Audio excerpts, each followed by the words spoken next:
안녕하세요. 광주 성형외과 의원 성형외과 전문의 이몽철 원장입니다. 오늘은 지난번에 이어서 가슴 수술 방법에 대해서 상담부터 치료까지 전 과정을 한번 이야기해 보려고 합니다. 병원에 상담을 오시게 되면 가장 많은 질문이 수술 비용이 어떻게 되나요? 가슴 보형물은 어떤 걸 쓸까요? 이런 내용들인데 그보다 더 중요한 것은 수술 받는 분께서 수술에 대해서 정확하게 이해하고 수술 받는 것이 가장 성공적인 수술을 위한 준비입니다. 수술 전 상담에 있어서 대부분의 고객님들께서 인터넷을 통해 정보를 취득하는데 잘못된 정보도 있어서 그 부분에 대한 정확한 이해가 필요합니다. 가슴 보형물 선택에 대해서 지난번에 말씀드렸듯 제가 모티바 보형물을 선호하는 이유는 보형물 삽입 후에 추가적인 술기가 들어갔을 때 쉘이 세 겹이다 보니 외부 트라우마에 대한 안정성이 더 가지게 되고 특히 색상이 다른 보형물과 다르게 옅은 청색을 띠고 있어서 수술 중에도 혹시 잘못 다루어진 기술에 의해서 보형물의 파열을 쉽게 확인할 수 있는 이유입니다. 팔을 들었을 때 겨드랑이에서 갈비뼈가 만져지고 앞에 잡히는 이 부분이 대흉근입니다. 가슴 수술에 있어서 대흉근이 중요한 이유는 동양 사람과 서양 사람이 보형물이 들어가는 위치가 다르기 때문입니다.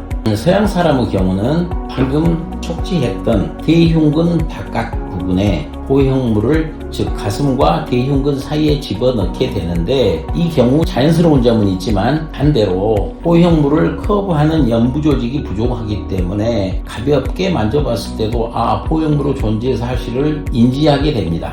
그리고 문제가 되는 게 하방에서 보형물을 지지하는 힘이 약해지기 때문에 시간이 지날수록 하방 안정성에 문제가 있고 때로는 혈종이나 장액종 등의 합병증 등이 발생할 수 있습니다. 저의 손바닥을 대흉근이라고 표현한다면 동양인의 경우는 대흉근과 갈비뼈 사이에 보형물을 삽입하게 되는데 이 경우에는 모양에 있어서 자연스러움은 다소 떨어지고 가슴을 살짝 만졌을 때 보형물이 촉지되지 않지만 세게 만졌을 경우에는 실제 본인이 가지고 있던 가슴과 보형물 안쪽에 근육이 누르는 힘에 의해서 둘 사이의 질감 차이가 극명한 단점이 있습니다. 물론 이 경우에는 장액종이나 혈종의 발생은 비교적 적은 편입니다. 그런 이유로 많은 의사선생님들께서 절개하는 부위의 차이를 두었고 보형물이 삽입되는 방법의 변형이 있었는데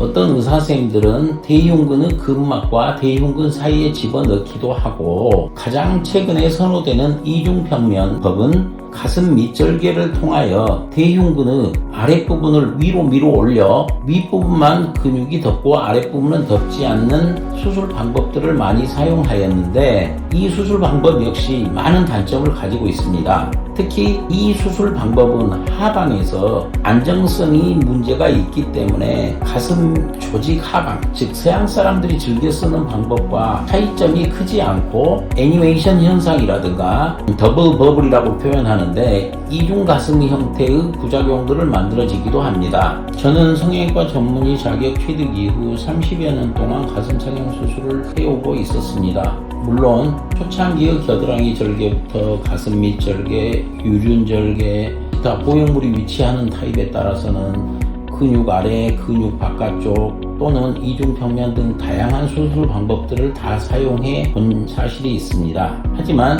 그런 수술들의 단점들을 보완하고자 약 15년 전부터 유륜 주변에 역오메가 형태의 절개를 가하여 수술을 해오고 있는데 이 수술은 기존 수술 방법들의 단점들을 많이 보완할 수 있었습니다. 말씀드린 것처럼 겨드랑이 절개나 가슴 밑 절개를 시행했을 때 수술 시간을 표준화할 수 없는 단점이 있었습니다. 즉 연부 조직을 거상하는 것이 집도의 선생님께서 충분히 만족했다 할지라도 실제로 보형물을 삽입했을 때 좌우 비대칭이라든가 다른 촉감 문제가 있었을 때 겨드랑이 절개나 가슴 밑 절개에서 추가적인 연부 조직 거상을 위하여 다이섹터를 사용하게 되면 수술 기구를 사용했을 때 보형물 파손이 발생할 수 있습니다. 그래서 가슴 밑절개나 겨드랑이 절개의 경우에는 삽입된 보형물을 꺼내고 다시 기구를 통하여 연부 조직 거상을 시행한 다음에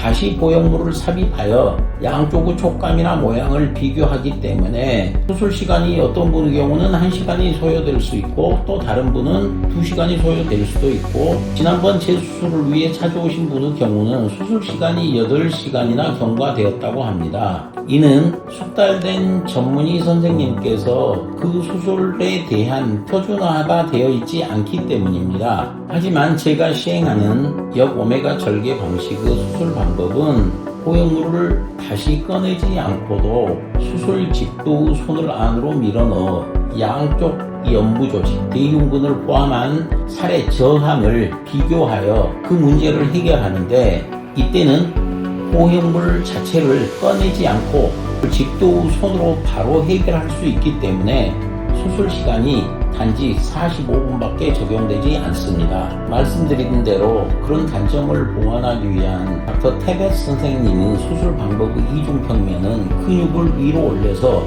아랫부분에서 근육이 보강되지 않기 때문에 여러가지 문제를 낳았는데 저의 이런 접근법은 대흉근의 이중평면이 가슴 가운데서 이루어지는 이유로 하방의 불안정성을 말끔히 해결하였습니다.